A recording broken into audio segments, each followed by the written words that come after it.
A hovercraft rides on a cushion of air created by powerful fans. This enables the craft to travel over both land and sea. The concept actually dates back to 1870, but it wasn't until the middle of the 20th century that a British inventor perfected it, and the idea got off the ground. This model of hovercraft is equipped with a single fan. It both inflates the skirt, lifting the vessel about 25 centimeters, and creates thrust to propel the hovercraft over virtually any surface.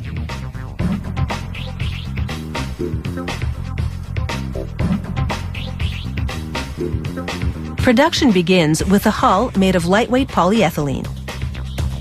The fabricator installs aluminum skids on the bottom to protect the hull during landings on rough surfaces.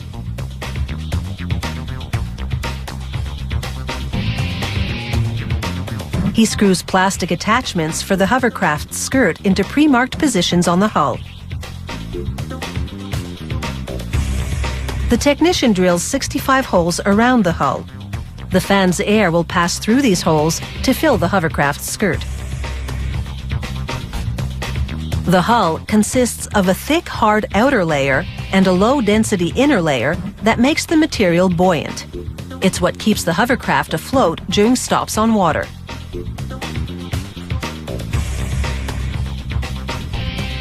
The crew now fastens the seat base and console in the front of the hull.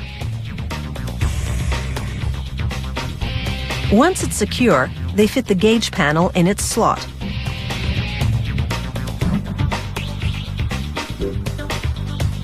The team then moves to the back of the hull to install the drive belt, pulley, and the main drive frame. This pulley will transfer power from the engine to the fan. Once they confirmed everything moves freely, they assemble the fan to the main drive frame with high-tension bolts.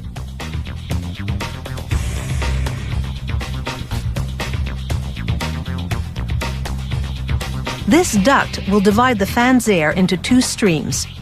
One stream will be directed under the craft to provide lift. The other will be routed out the back to generate thrust. They now return to the cockpit to attach handlebars to a steering mechanism.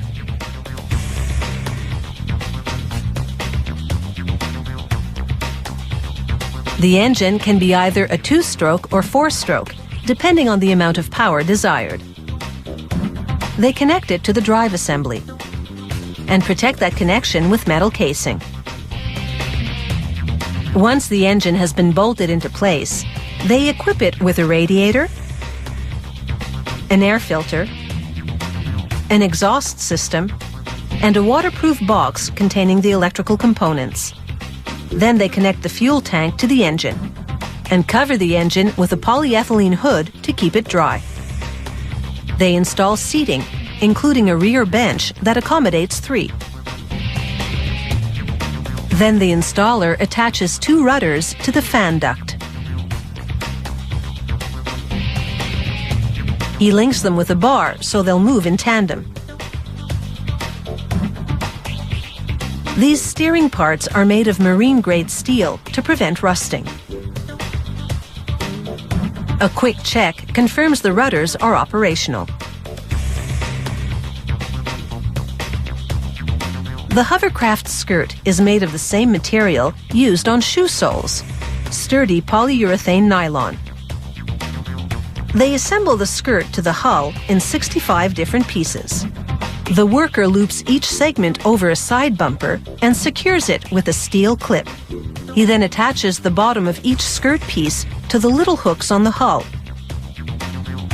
He uses plastic cable ties for this job, and there's a good reason.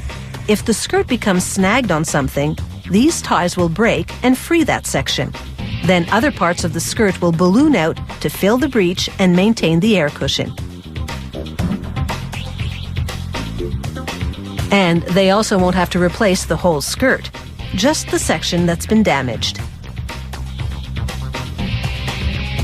After a final inspection, they take this hovercraft for a test spin. They check the steering and overall performance and enjoy gliding on air.